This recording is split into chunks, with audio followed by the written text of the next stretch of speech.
El collar de mi madre era todo lo que me quedaba de ella. Cuando desapareció, mi hijo dijo: «Deja de quejarte, ya lo vendí. Necesitaba ese dinero para mi viaje». Desesperada, llamé a la casa de empeño tratando de recuperarlo.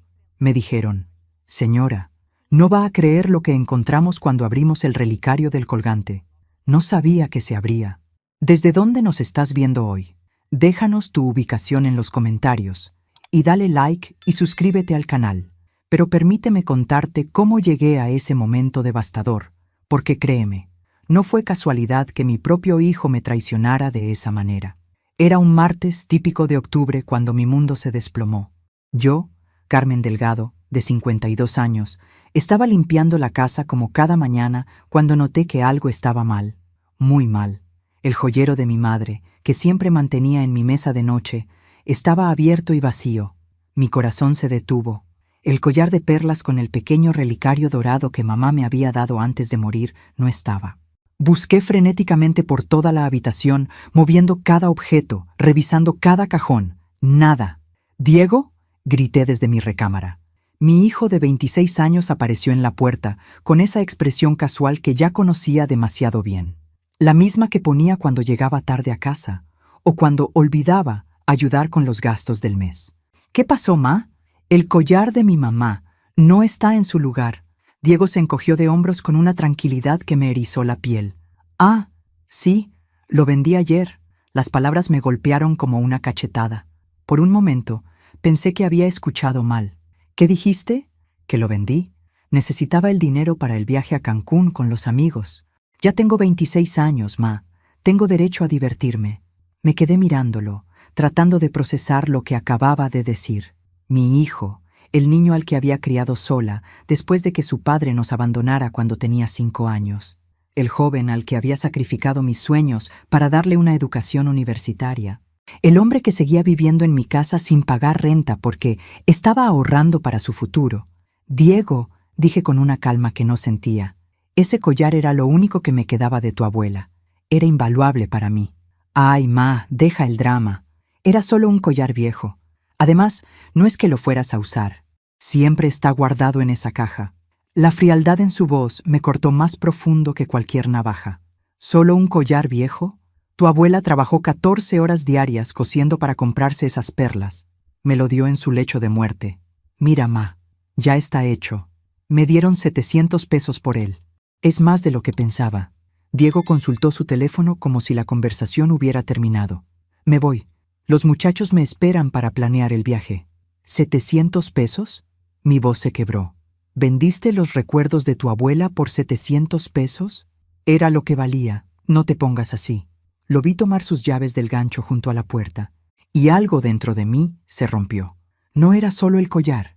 Era años de ser tomada por garantizada, de ser vista como un banco personal, de ser tratada como una sirvienta en mi propia casa. «¿En qué casa de empeño lo vendiste?» «En la de la Avenida Reforma, la del señor Joaquín». Diego se detuvo en la puerta. «Pero no vayas a hacer un escándalo, ¿eh? Ya lo vendió a otra persona». La puerta se cerró detrás de él y me quedé sola en el silencio de mi casa. Por primera vez en años, realmente sola.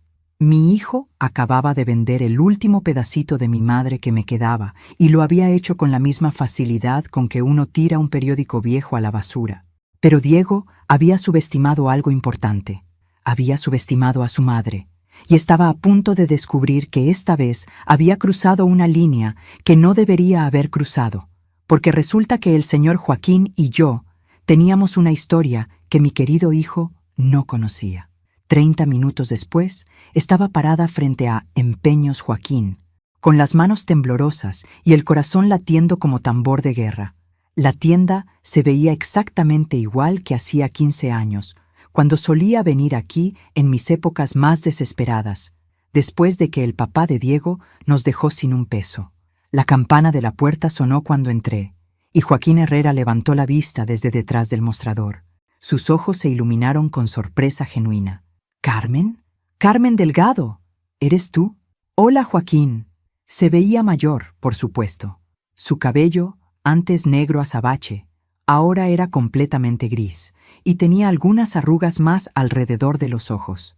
pero seguía siendo el mismo hombre amable que me había ayudado cuando Diego era pequeño y yo no tenía ni para comprar leche. ¡Qué sorpresa más agradable! ¿Cómo has estado? ¿Cómo está el muchacho? La ironía de la pregunta me habría hecho reír si no hubiera estado tan devastada. Joaquín, necesito preguntarte algo. Mi hijo vino ayer a vender un collar de perlas con un relicario dorado. La expresión de Joaquín cambió inmediatamente. Ah, sí, el joven Diego, parecido a ti, pero... Se detuvo, como si fuera a decir algo que no debía. ¿Pero qué? Nada importante. Joaquín negó con la cabeza. Sí, vino ayer. Me trajo el collar. ¿Aún lo tienes? Pregunté con una esperanza desesperada. Joaquín suspiró profundamente. Carmen, esto es delicado. Tu hijo me dijo que era suyo, que había pertenecido a su novia y que necesitaba el dinero urgentemente. Mintió. Las palabras salieron más duras de lo que pretendía. Era de mi madre. Es todo lo que me queda de ella. Vi cómo el rostro de Joaquín se endurecía. Después de todos estos años en el negocio, sabía reconocer una situación familiar complicada cuando la veía. Me lo imaginé, murmuró. El muchacho estaba muy nervioso. Siguió mirando hacia la puerta como si esperara que alguien entrara a detenerlo. ¿Lo vendiste ya? No exactamente. Joaquín caminó hacia la trastienda. Tengo una política. Los artículos de valor sentimental los guardo al menos una semana antes de ponerlos en venta. Por si acaso, casi me pongo a llorar de alivio. ¿Puedo comprarlo de vuelta? Te pago lo que sea. Carmen, espera. Hay algo que necesitas saber.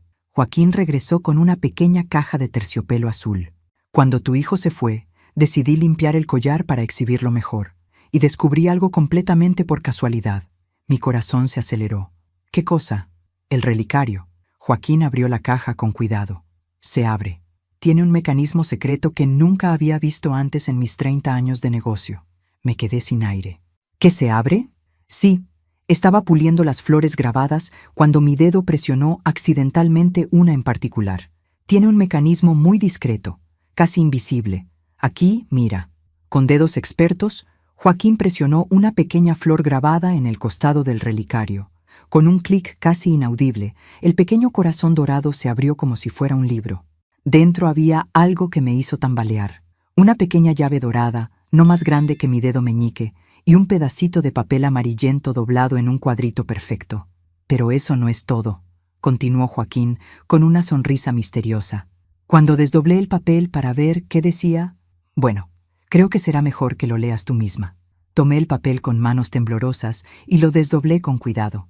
La letra era de mi madre, sin duda. Su caligrafía perfecta, que había aprendido en las clases nocturnas después de trabajar todo el día.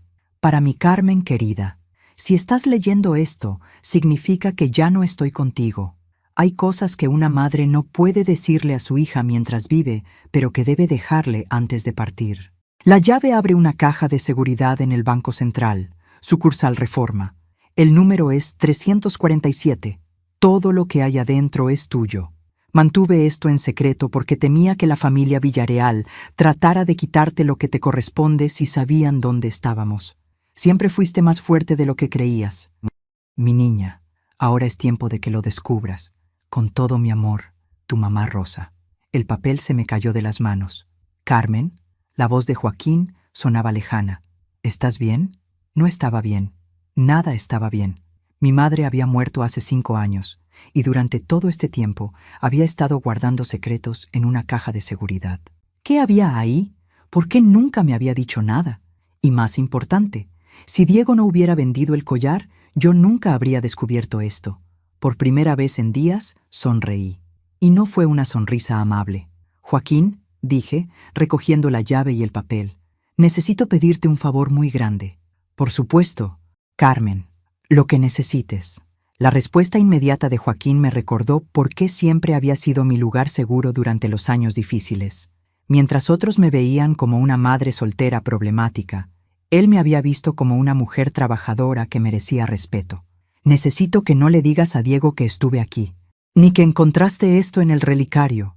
Joaquín asintió lentamente, entendiendo sin necesidad de explicaciones. ¿Quieres que le diga que ya vendí el collar? Exactamente. Mi mente comenzaba a funcionar con una claridad que no había sentido en años. ¿Y Joaquín? ¿Conoces al gerente del Banco Central? Conozco a Roberto Salinas. ¿Por qué? ¿Podrías llamarlo?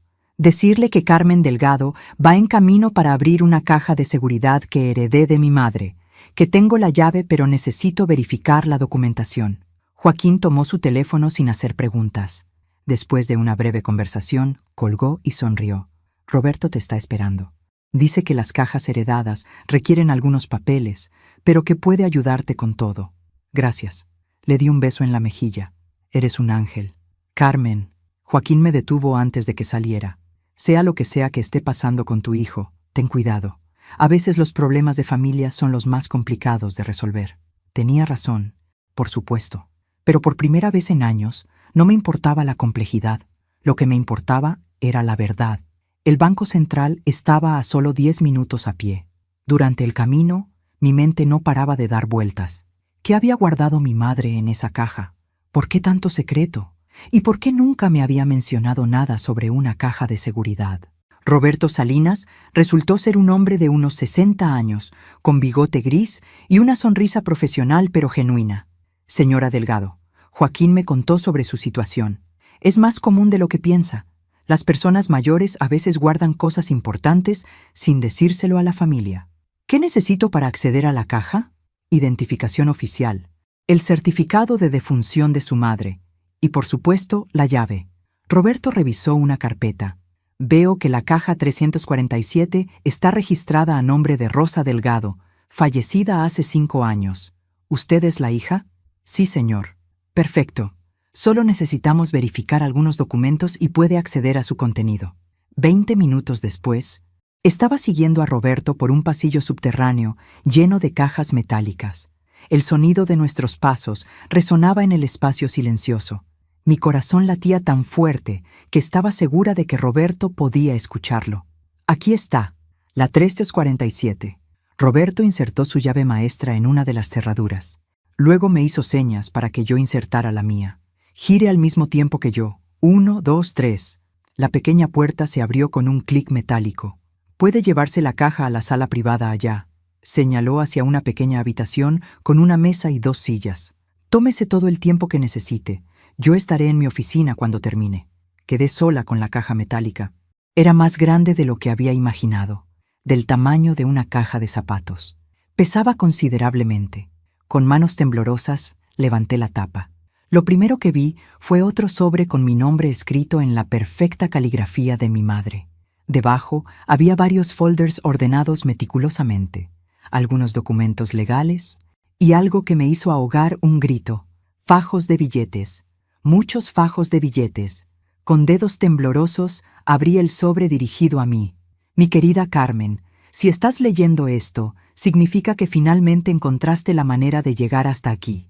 Sabía que lo harías, porque mi niña siempre ha sido más inteligente de lo que ella misma cree.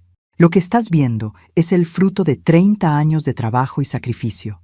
Cada peso que puse en esta caja salió de mi sueldo, de las costuras nocturnas, de los trabajos extras los fines de semana. Durante años viví como una pobre para poder ahorrar esto para ti.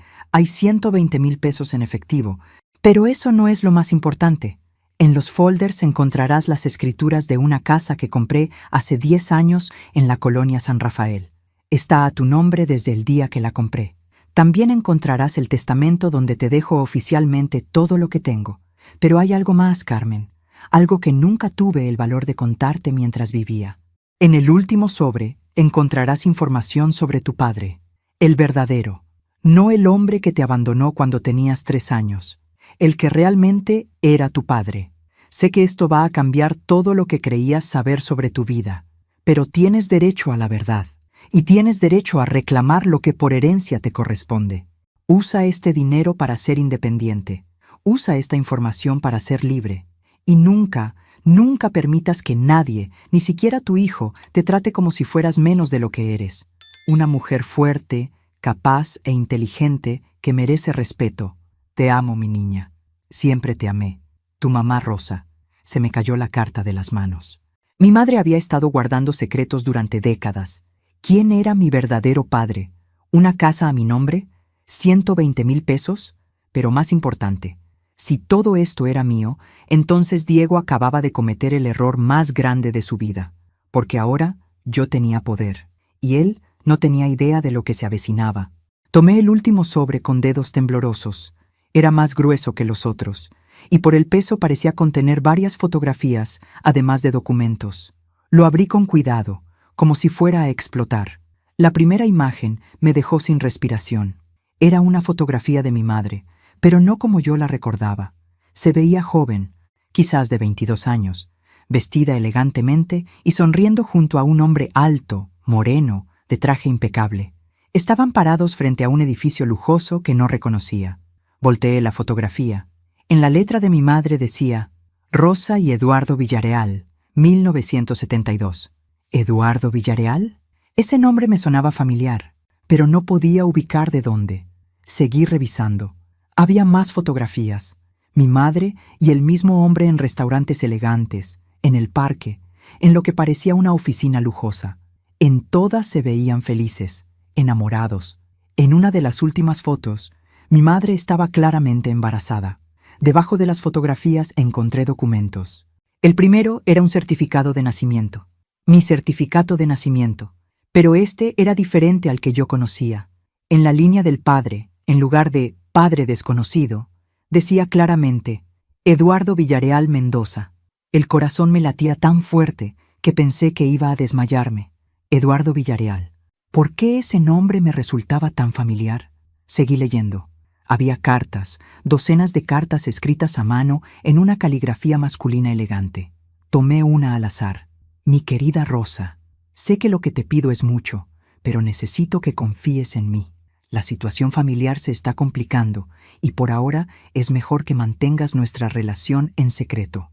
Mi padre está muy enfermo y si se entera de lo nuestro, y especialmente del bebé, podrían pasar cosas terribles. Dame un año. Solo un año para arreglar las cosas, para asegurar tu futuro y el del bebé. Te prometo que después haremos las cosas bien. Te amo, Rosa, y amo a nuestra hija más de lo que las palabras pueden expresar. Eduardo, nuestra hija. Yo era esa hija.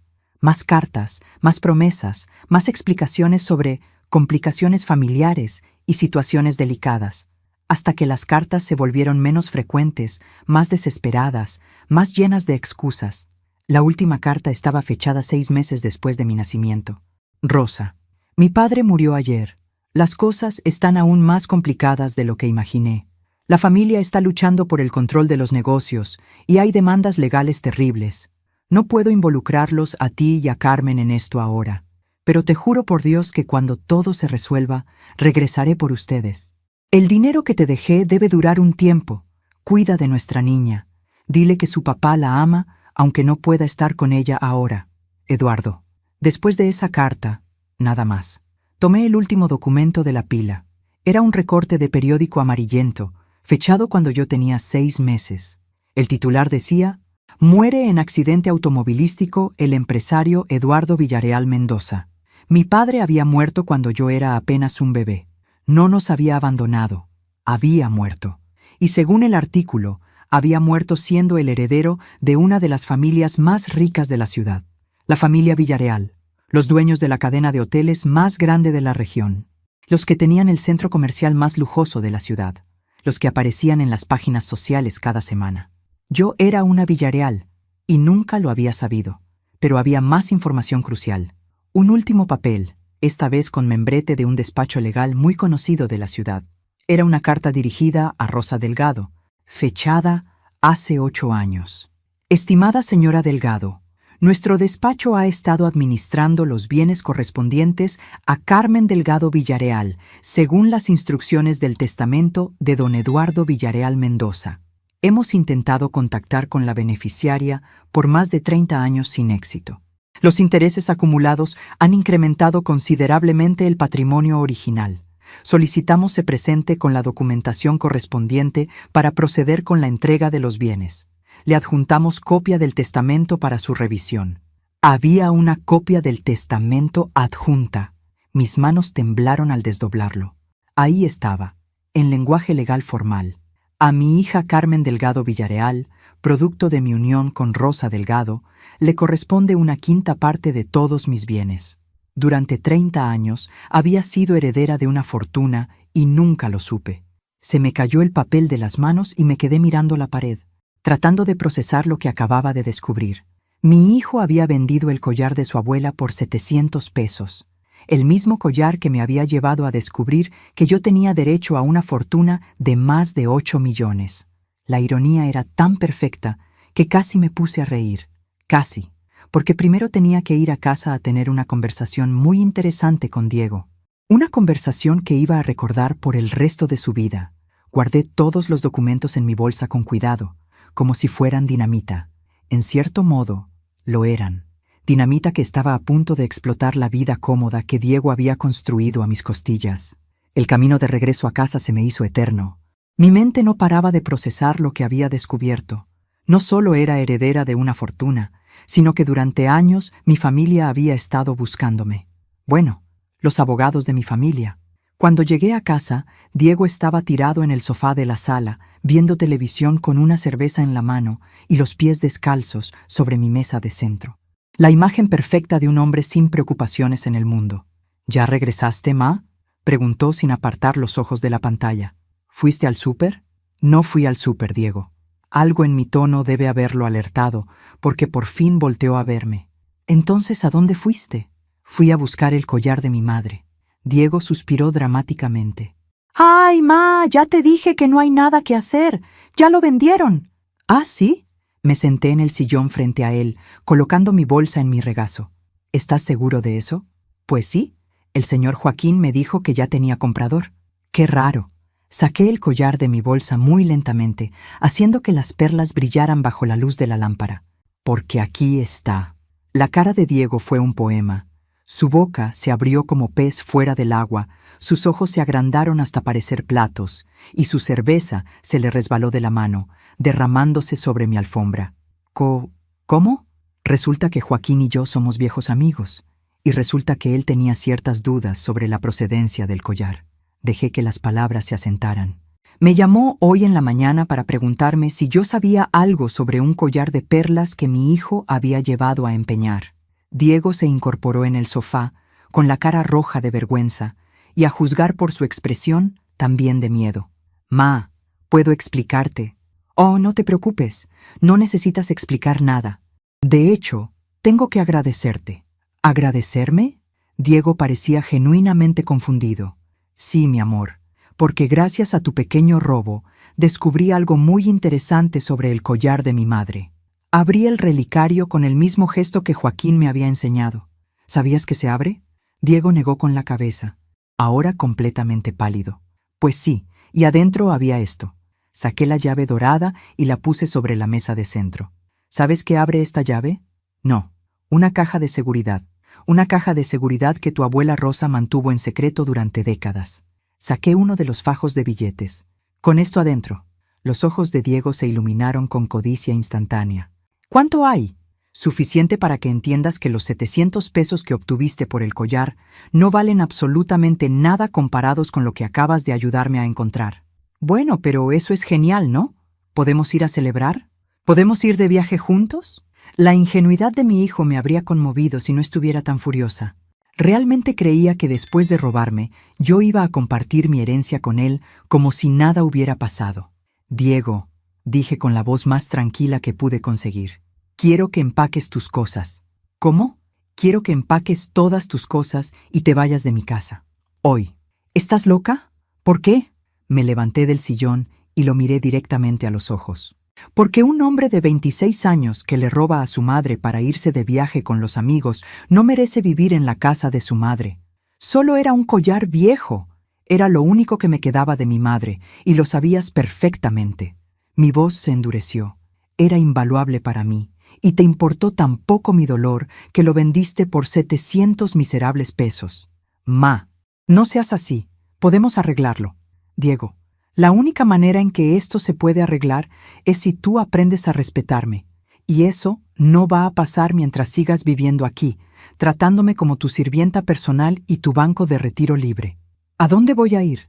No lo sé. A casa de algún amigo, a rentar un cuarto, a trabajar para pagarte tu propia casa. Me encogí de hombros. Lo que hacen los adultos responsables. Pero no tengo dinero. Qué raro. Hace una hora tenías 700 pesos para irte de viaje a Cancún. Diego se quedó callado, procesando finalmente la magnitud de su situación. Tienes hasta las 8 de la noche para irte, continué. Después de esa hora voy a cambiar las cerraduras. No puedes hacer eso. Esta también es mi casa. Saqué otro documento de mi bolsa. Las escrituras de la casa que mi madre me había heredado. En realidad, no. Esta casa nunca fue tuya. Y a partir de hoy, oficialmente ya no eres bienvenido aquí. Por primera vez en años, Diego me vio realmente. No como su madre sufrida que iba a aguantar cualquier cosa. No como su banco personal. No como su sirvienta. Me vio como la mujer que había decidido que ya había tenido suficiente. Y en sus ojos, por primera vez en mucho tiempo, vi algo que había olvidado que existía. Respeto, pero también vi algo más. Algo que me hizo sonreír mientras él subía las escaleras a empacar. Vi miedo, y apenas estaba empezando. A las 8 en punto de esa misma noche, Diego se fue de mi casa con 2 maletas y una expresión que oscilaba entre el resentimiento y el shock. No dijo ni una palabra al salir, pero cerró la puerta con más fuerza de la necesaria. Típico de él. Yo me quedé en la sala, admirando el silencio. Por primera vez en años, mi casa era realmente mía. Nadie iba a dejar platos sucios en el fregadero. Nadie iba a gritarme que no había cerveza en el refrigerador. Nadie iba a tratarme como una sirvienta en mi propia casa. Pero la tranquilidad duró poco, porque mi mente seguía dando vueltas alrededor de lo que había descubierto. Una herencia millonaria, propiedades, una familia que había estado buscándome durante décadas. A la mañana siguiente, a primera hora, llamé al despacho legal cuyo membrete estaba en la carta. Despacho Jurídico Mendoza y Asociados, respondió una voz femenina profesional. Buenos días, habla Carmen Delgado. Tengo entendido que ustedes han estado manejando una herencia a mi nombre. Hubo una pausa significativa. ¿Carmen Delgado Villareal? Sí. Por Dios santo, un momento, por favor. Escuché murmullos emocionados de fondo, pasos apresurados, y después una voz masculina tomó la línea. Señora Delgado, soy el licenciado Fernando Mendoza. Hemos estado buscándola por más de 30 años. Bueno, pues ya me encontraron. 2 horas después, estaba sentada en una oficina lujosa del piso 20 de un edificio que reconocí de las fotografías de mi madre. El licenciado Mendoza, un hombre de unos 50 años con traje impecable, no podía contener su emoción. Señora Delgado, esto es extraordinario. La familia Villareal ha especulado durante décadas sobre qué había pasado con usted. Algunos pensaban que había muerto, otros que había salido del país. ¿La familia sabe de mi existencia? Por supuesto. Don Eduardo dejó muy claro en su testamento que tenía una hija. El problema era encontrarla. Mendoza abrió un folder grueso. Durante años buscamos con el apellido Villareal, asumiendo que su madre se habría casado o que usted habría adoptado el apellido paterno. Nunca se nos ocurrió buscar solo con Delgado hasta hace unos años. Pero para entonces su madre ya había fallecido, y usted había cambiado de dirección varias veces. Eso tenía más sentido. ¿Cuánto dinero estamos hablando exactamente? El patrimonio original más 30 años de intereses compuestos y dividendos reinvertidos. El monto actual es de 8.400.000 pesos en efectivo y valores. Se me secó la boca. La cifra que había visto en la carta era real. Además, continuó Mendoza, están las propiedades que le corresponden directamente. Un edificio de oficinas en el centro, 2 casas en las Lomas y una quinta parte de las acciones de Hoteles Villareal. ¿Una quinta parte de todos los hoteles? Exactamente. Lo que la convierte en la segunda accionista más importante de la compañía, después de su tío Rodrigo Villareal, quien heredó el 30% como hijo mayor. Interesante. Así que había familia. ¿Cuántos familiares tengo? Su tío Rodrigo, quien tiene ahora 62 años. Sus primos Alejandro y Patricia, hijos de Rodrigo, y su prima Sofía, hija de su tío Mauricio, quien falleció hace 10 años. Una familia completa que nunca había conocido, que durante 30 años había estado administrando una empresa donde yo tenía derechos de accionista. Licenciado Mendoza, dije con la voz más tranquila que pude, ¿qué necesito hacer para reclamar oficialmente mi herencia? Solo firmar algunos documentos y presentar identificación oficial. Técnicamente, el dinero ha sido suyo desde el día que cumplió 18 años, pero necesitamos formalizar la transferencia. ¿Y la familia? ¿Saben que los contacté? Mendoza vaciló. Bueno, no oficialmente, pero será necesario notificarles. Usted tiene derecho a participar en las juntas de accionistas, a revisar los libros de la empresa, a votar en decisiones importantes. Absolutamente. Con el 20% de las acciones, su voto es crucial para cualquier decisión mayor. Me recliné en la silla de cuero, procesando las implicaciones. No solo había heredado una fortuna, había heredado poder. Poder sobre gente que había pasado 3 décadas pensando que nunca tendría que rendir cuentas a nadie. Licenciado, dije con una sonrisa que habría asustado a mi hijo si hubiera estado presente. Quiero que programe una reunión familiar para la próxima semana. ¿Una reunión? Sí. Quiero conocer a mis familiares. Quiero presentarme oficialmente. Hice una pausa, saboreando las palabras que estaba a punto de decir. Y quiero contratar un contador independiente para revisar los libros de los últimos 30 años antes de esa reunión. La cara de Mendoza palideció ligeramente. Señora, quizás sería mejor hacer esto gradualmente.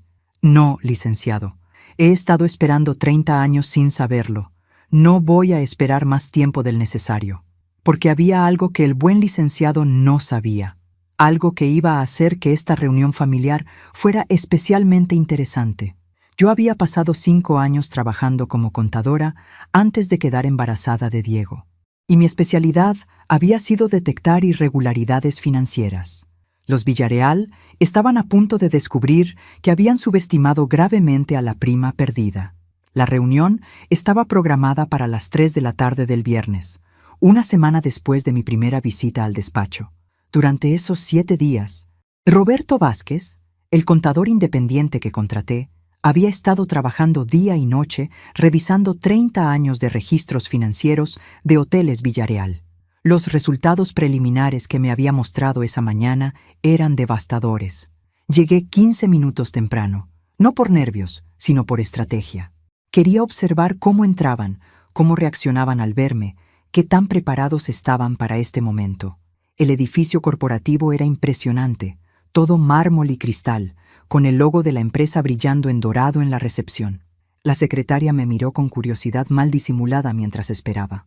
¿Usted es la señora Delgado?, preguntó en voz baja, como si fuera una celebridad o una criminal peligrosa. Sí, es que, bueno, todos están muy emocionados de conocerla. Emocionados. Qué palabra más interesante para describir lo que estaba segura iba a ser una emboscada familiar. A las 3 en punto exacto, el licenciado Mendoza apareció para escoltarme a la sala de juntas. ¿Lista?, preguntó. Más que lista. La sala era enorme, con una mesa de caoba que fácilmente sentaba a 20 personas. Ventanales del piso al techo ofrecían una vista panorámica de la ciudad. Y sentados alrededor de la mesa, como jueces esperando a un acusado, estaban mis familiares. El primero en levantarse fue un hombre de unos 60 años, alto, elegante, con cabello gris peinado hacia atrás y traje de diseñador. Su sonrisa era perfecta, pero sus ojos me evaluaban como un comerciante evalúa mercancía. «Carmen», dijo con voz cálida pero calculada, «soy tu tío Rodrigo. No puedes imaginarte cuánto hemos esperado este momento». Mentira, pero sonreí y le estreché la mano. «Mucho gusto, tío. Estos son tus primos». Rodrigo me presentó a los demás. Alejandro, un hombre de unos 35 años con aspecto de ejecutivo ambicioso y apretón de manos demasiado fuerte. Patricia, una mujer de mi edad, rubia, elegante, con una sonrisa tan falsa como billetes de 3 pesos. Y Sofía, la más joven, de unos 28 años, que al menos parecía genuinamente curiosa. «Por favor, siéntate», dijo Rodrigo, señalando una silla que estratégicamente me ponía frente a todos ellos, como en un interrogatorio. «Antes que nada», comenzó Patricia con voz melosa, «queremos que sepas cuánto lamentamos que no hayas crecido con la familia. Debe haber sido muy difícil para ti y tu madre. Mi madre se las arregló muy bien, gracias». Por supuesto, por supuesto». Rodrigo se inclinó hacia adelante. «Eduardo era mi hermano menor, y puedo decirte que si hubiera sobrevivido, habría hecho lo correcto por ti». ¿Lo correcto? Bueno, asegurar tu futuro, tu educación, darte el lugar que te corresponde en la familia. Interesante elección de palabras. ¿Y cuál es ese lugar, tío? Los primos intercambiaron miradas. Alejandro carraspeó. Bueno, prima, obviamente eres parte de la familia, y como tal, queremos que te sientas bienvenida. ¿Pero qué? Preguntó Sofía, genuinamente confundida. Siempre hay un pero en estas situaciones. ¿Cuál es? Patricia soltó una risa nerviosa. No hay ningún pero. Carmen, es solo que, bueno, la empresa ha estado funcionando de cierta manera durante décadas. Todos tenemos nuestros roles, nuestras responsabilidades, y ustedes prefieren que yo no altere ese equilibrio. No es eso, dijo Rodrigo rápidamente. Es que administrar una empresa requiere experiencia, conocimiento del mercado. ¿Me están diciendo que soy incompetente? Por supuesto que no. Alejandro levantó las manos. Es solo que quizás podrías empezar gradualmente, participar en algunas juntas, familiarizarte con las operaciones, mientras ustedes siguen tomando todas las decisiones importantes. El silencio que siguió fue denso como niebla. Carmen, dijo Patricia finalmente, entendemos que esto debe ser abrumador para ti. Pasar de la vida que has llevado, a encontrarte con todo esto. Ahí estaba, el clasismo disfrazado de preocupación. ¿La vida que he llevado? Repetí con calma. No queríamos decir. Rodrigo trató de suavizar las cosas. No, está bien. Me interesa saber qué piensan de la vida que he llevado. Patricia se sonrojó. Solo queríamos decir que debe ser un cambio muy grande. Sí, lo es. Me recliné en mi silla. Especialmente descubrir que durante 30 años ustedes han estado administrando dinero que parcialmente me pertenecía. Ese dinero ha estado generando intereses, se apresuró a decir Alejandro. Ha estado creciendo en valor, mientras ustedes vivían de las ganancias. La empresa da trabajo a cientos de personas, protestó Rodrigo. Me alegra saberlo. Ahora quiero ver los libros de los últimos 30 años, especialmente los salarios ejecutivos, los dividendos distribuidos y los bonos familiares. Se hizo un silencio mortal. Carmen, dijo Sofía suavemente, quizás sería mejor que primero... Licenciado Mendoza, interrumpí, ¿tengo derecho legal a revisar toda la documentación financiera de la empresa? Como accionista del 20%, absolutamente. Perfecto, quiero ver todo. Rodrigo se puso de pie. Esto es una empresa familiar. Carmen, no somos extraños tratando de estafarte. Somos tu familia. Exacto, dije levantándome también. Son mi familia. Y por 30 años, mi familia vivió muy bien con dinero que parcialmente me pertenecía, mientras yo trabajé doble turno para mantener a mi hijo. Eso no es culpa nuestra, murmuró Patricia. Tienes razón, la culpa es de la vida, pero las consecuencias van a ser responsabilidad de ustedes. Caminé hacia la puerta, luego me volví. Licenciado Mendoza, programe una auditoría completa para la semana que viene. Quiero un contador independiente revisando todo. ¿Una auditoría? Alejandro se veía pálido. Sí, y quiero una junta extraordinaria de accionistas para el viernes. Hay algunas cosas que quiero proponer. ¿Qué tipo de cosas? Preguntó Rodrigo con voz tensa. Sonreí. Por primera vez en años, una sonrisa completamente genuina. Cambios, tío. Muchos cambios. La semana siguiente a la reunión familiar fue una revelación. El contador independiente que había contratado, Roberto Vázquez, se sumergió en los libros de Hoteles Villareal con la minuciosidad de un cirujano. Durante 5 días completos, con un equipo de 3 asistentes, revisó cada registro, cada transacción, cada pago de los últimos 30 años. Lo que encontró me hizo entender por qué mis queridos familiares se habían puesto tan nerviosos. «Señora Delgado», me dijo Roberto el jueves por la tarde en mi casa, rodeado de carpetas y calculadoras. «Esto es extraordinario». ¿En qué sentido? En el sentido de que durante 30 años la familia Villareal se ha estado pagando salarios y bonos que exceden cualquier estándar de la industria. Roberto me mostró una hoja llena de números. Su tío Rodrigo se paga un salario anual de 2 millones de pesos, su primo Alejandro 1,5 millones, Patricia, como directora de Relaciones Públicas, 1 millón. ¿Y eso es mucho? Para empresas del tamaño de Hoteles Villareal, el promedio industrial sería máximo 400,000 para el CEO, 200,000 para ejecutivos de segundo nivel. Hice cálculos mentales rápidos. Entonces han estado pagándose aproximadamente 4 millones anuales de más. ¿Durante 30 años? Sí. Eso sin contar los bonos familiares, los gastos de representación y las consultas que se pagan entre ellos. ¿Consultas? Roberto me enseñó otro documento. Patricia le cobra a la empresa 200,000 pesos anuales por consultoría en imagen corporativa. Alejandro cobra 300,000 por asesoría en expansión. Su prima Sofía cobra 100,000 por consultoría en redes sociales. Me recliné en mi silla, procesando la magnitud de lo que estaba escuchando. No solo habían estado viviendo como reyes con dinero de la empresa, sino que habían creado un sistema para drenar aún más recursos.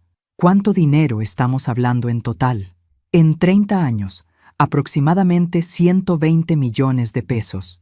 120 millones, de los cuales el 20% debería haber sido para mí. 24 millones de pesos que habían terminado en los bolsillos de mis queridos familiares. Roberto, dije con una calma que no sentía, quiero que prepares un informe completo, con recomendaciones de acción legal. ¿Acción legal? Sí, porque esto se llama malversación de fondos, y yo voy a hacer que lo paguen. Esa noche, después de que Roberto se fuera con promesas de tener el informe final listo para el lunes, mi teléfono sonó. Era Patricia, con la voz más dulce que miel de abeja. Carmen, querida, ¿podríamos hablar? Creo que hubo algunas malinterpretaciones en la reunión del lunes. No hubo malinterpretaciones. Patricia, Carmen, somos familia. Seguramente podemos resolver esto como gente civilizada. Estoy siendo muy civilizada. Podría haber ido directamente con el Ministerio Público. Hubo un silencio tenso. ¿Qué quieres, Carmen? Por fin. La pregunta real. Quiero justicia. Quiero que me devuelvan los 24 millones que me robaron durante 30 años. Eso es ridículo. Nosotros hemos hecho crecer la empresa. Sí, pagándose salarios de millonarios mientras yo trabajaba de mesera para pagar la escuela de mi hijo. Carmen, sé razonable. No podemos pagar esa cantidad. Entonces vamos a tener que llegar a un acuerdo diferente. ¿Qué tipo de acuerdo? Sonreí, aunque Patricia no podía verme. Lo discutiremos en la junta de mañana, frente a todos. Carmen, hasta mañana, prima. El sábado por la noche, una semana y media después de que se fuera de casa, Diego apareció en mi puerta. Se veía demacrado, como si no hubiera dormido en días. Su ropa estaba arrugada y tenía esa expresión de perro apaleado que conocía desde que era niño. «Ma, necesito hablar contigo. Estoy ocupada, Diego. Por favor, solo 5 minutos». Contra mi mejor juicio, lo dejé entrar. Se quedó parado en la sala, mirando alrededor como si fuera la primera vez que veía la casa. «¿Cómo has estado?», preguntó. «Muy bien. Mejor que nunca, de hecho. Ma, escuché rumores. La gente dice que eres rica, que heredaste dinero». Ahí estaba. No había venido a disculparse. Había venido porque se había enterado del dinero. Y, bueno, pensé que quizás podrías... Diego se removió incómodamente. Quizás podríamos hablar de que regrese a casa. La audacia me dejó sin palabras por un segundo. ¿Quieres regresar a casa? Sí. Hemos sido una familia, Ma. Una buena familia. Diego, hace una semana me robaste el único recuerdo que tenía de mi madre para irte de fiesta con tus amigos. Eso fue un error. Estaba desesperado. ¿Y ahora? Ahora sé que fui un idiota. Quiero hacer las cosas bien. Lo miré durante un largo momento. Mi hijo, el joven al que había dado todo, estaba parado frente a mí con la mano extendida otra vez. Pero esta vez, yo tenía algo que él quería, y por primera vez en su vida, él tenía que pedirlo. Diego, dije finalmente, si quieres regresar a vivir aquí, va a ser bajo mis términos. Sus ojos se iluminaron. ¿Qué términos? Vas a pagar renta, vas a limpiar tu propio desastre, vas a cocinar tu propia comida, y me vas a tratar con respeto. Sí, por supuesto. Y vas a disculparte. Una disculpa real, no de esas que das solo porque quieres algo. Diego bajó la cabeza. Ma, siento mucho haberte robado el collar. Siento haberte faltado al respeto. Siento haber sido un hijo terrible. Por primera vez en años sonaba sincero. Está bien, dije finalmente. Puedes quedarte. Diego casi se puso a llorar de alivio. Gracias, Ma. No vas a arrepentirte. Diego, añadí mientras él se dirigía a las escaleras. Una cosa más. ¿Sí? Mañana tengo una reunión muy importante. Una reunión que va a cambiar nuestras vidas para siempre. Y quiero que vengas conmigo. ¿Para qué?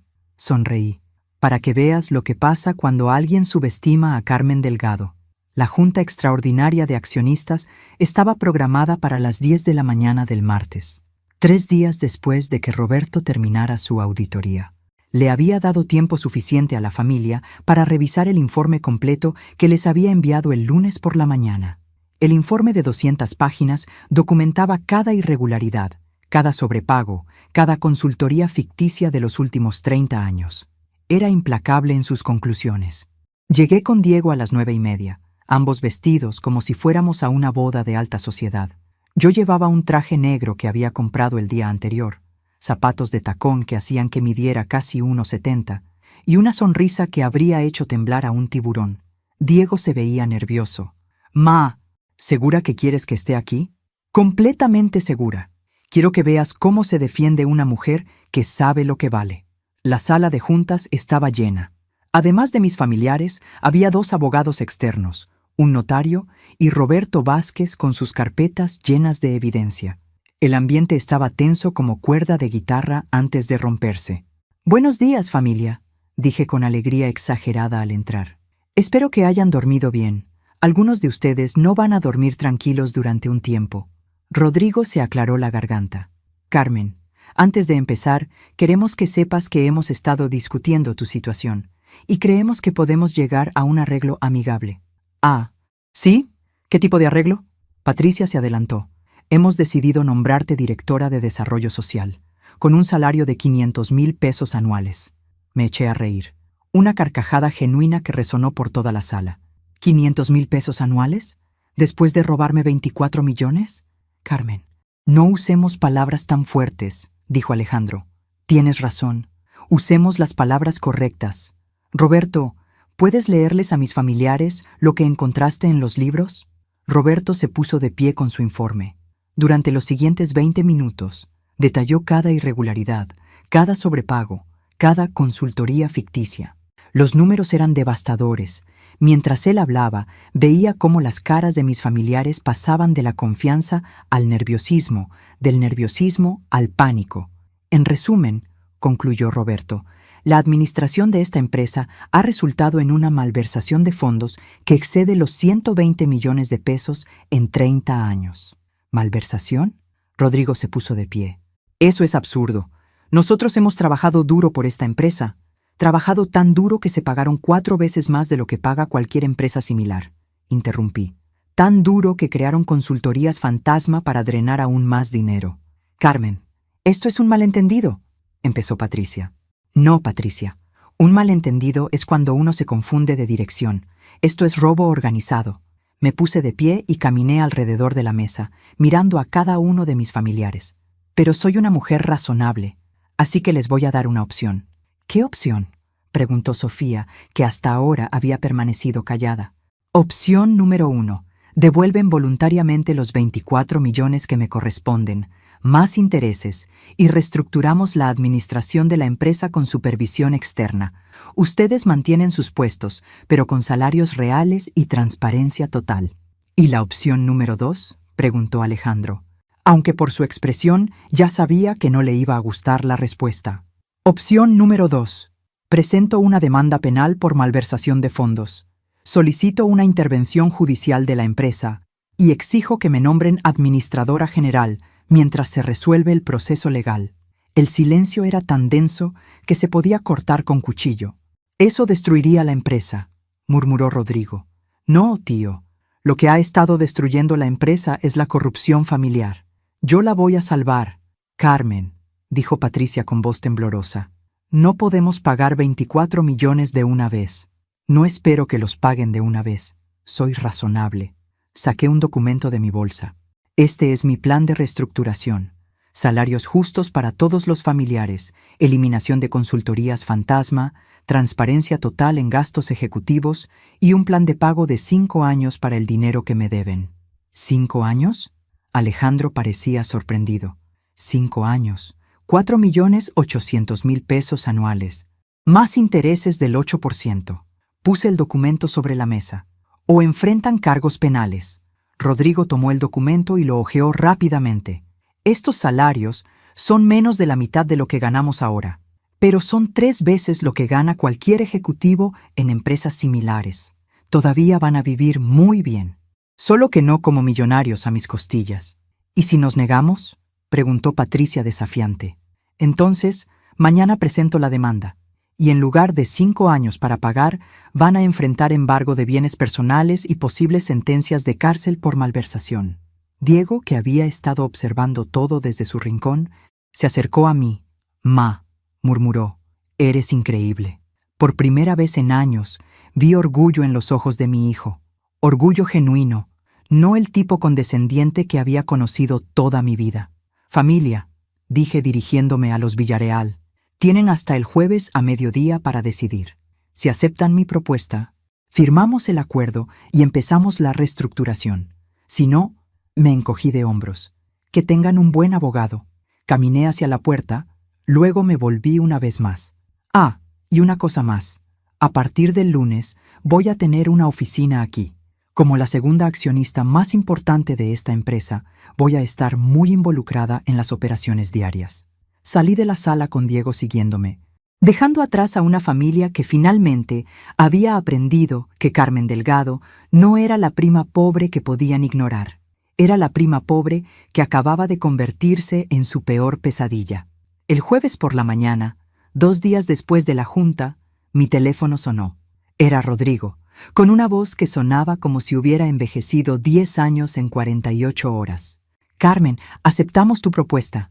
«Excelente decisión, tío. Pero queremos algunas modificaciones menores».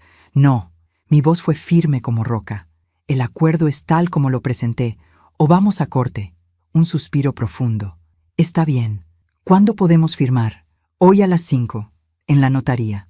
3 horas después, estaba sentada en la elegante oficina del notario público más prestigioso de la ciudad, viendo cómo cada miembro de la familia Villarreal firmaba el documento que oficialmente me reconocía como administradora de facto de Hoteles Villarreal y establecía el plan de pago de mi deuda. Cuando Rodrigo firmó la última página, se volteó hacia mí. «Carmen, espero que puedas perdonarnos algún día». «Tío», dije mientras guardaba mi copia del acuerdo, «yo no los odio, solo quería justicia, y la justicia a veces duele». 6 meses después, estaba sentada en mi nueva oficina, en el piso 15 del edificio corporativo, revisando los reportes trimestrales. La empresa estaba funcionando mejor que nunca. Sin los gastos excesivos de la administración familiar, las ganancias habían aumentado 30%. Habíamos dado aumentos salariales a todos los empleados y aún así éramos más rentables. Diego entró a mi oficina con una sonrisa genuina. En 6 meses había cambiado completamente. Ahora trabajaba como asistente administrativo en el hotel principal. Había rentado su propio apartamento pequeño pero limpio, y por primera vez en su vida se mantenía solo. «Ma, ¿tienes un minuto?» «Siempre tengo tiempo para ti, mi amor». Se sentó frente a mi escritorio. «Quería agradecerte». «¿Por qué?» «Por echarme de la casa, por obligarme a crecer, por enseñarme que respetar a mi madre no es opcional». Diego bajó la voz. «Y por perdonarme después de lo que hice». «Diego, eres mi hijo. Siempre vas a ser mi hijo, pero ahora eres un hijo del que puedo estar orgullosa». Se limpió los ojos rápidamente. «¿Sabes qué es lo que más me gusta de todo esto?» «¿Qué?» «Ver a mi madre ser la mujer fuerte que siempre fue, pero que nunca se permitió ser». Esa tarde, después del trabajo, manejé hasta el cementerio donde estaba enterrada mi madre. Llevaba flores frescas y una sonrisa que no me había quitado de la cara en semanas. «Hola, mamá», dije poniéndome en cuclillas frente a su tumba. «Tengo muchas cosas que contarte». Le conté sobre el collar, sobre la caja de seguridad, sobre descubrir la verdad sobre mi padre. Le conté sobre los Villarreal, sobre la empresa, sobre cómo había luchado por mi lugar en una familia que nunca supe que tenía. «¿Sabes qué es lo más loco de todo esto?», le dije al mármol frío de su lápida. «Si Diego no hubiera sido tan egoísta, si no hubiera vendido tu collar, yo nunca habría descubierto nada. Habría seguido viviendo como una mujer común, trabajando para sobrevivir, dejando que me pisotearan». El viento movió las hojas de los árboles y por un momento juro que escuché la risa de mi madre. «Pero resulta que tu nieta no es común para nada. Resulta que soy una Villarreal, y los Villarreal no se dejan pisotear por nadie». Cuando llegué a casa esa noche, Diego había preparado la cena, arroz con pollo, como el que yo le hacía cuando era niño. ¿Qué es esto?, pregunté sorprendida. Pensé que después de trabajar todo el día, merecías que alguien te cuidara para variar. Nos sentamos a cenar en mi mesa del comedor. La misma mesa donde había sufrido tantas humillaciones, donde había llorado tantas noches, preguntándome qué había hecho mal como madre. «Ma», dijo Diego después de un rato, «¿puedo preguntarte algo?» «Claro. ¿Cómo supiste que tenías que pelear tan fuerte? ¿Cómo supiste que merecías más?» La pregunta me hizo reflexionar. ¿Sabes qué, Diego? Creo que siempre lo supe, solo que durante años me convencieron de que no merecía pelear por ello. ¿Quién te convenció? Todo el mundo. Tu padre cuando nos abandonó, los trabajos que me pagaban menos porque era madre soltera, la gente que me veía como la pobrecita Carmen. Hice una pausa. Y a veces tú. Diego bajó la cabeza. Lo siento, ma. No te disculpes más, mi amor. Los dos aprendimos la lección. Esa noche, antes de dormir, me quedé parada en el balcón de mi recámara, mirando las luces de la ciudad. En algún lugar allá abajo estaban los hoteles que ahora parcialmente me pertenecían. En algún lugar estaban mis primos, aprendiendo a vivir con salarios normales. En algún lugar estaba mi vida anterior, donde era invisible, ignorable, desechable. Pero esa mujer ya no existía. En su lugar estaba Carmen Delgado Villarreal, empresaria, heredera, mujer que había aprendido que a veces el dolor es el precio que pagamos por descubrir quiénes realmente somos. Y por primera vez en 52 años de vida, esa mujer estaba exactamente donde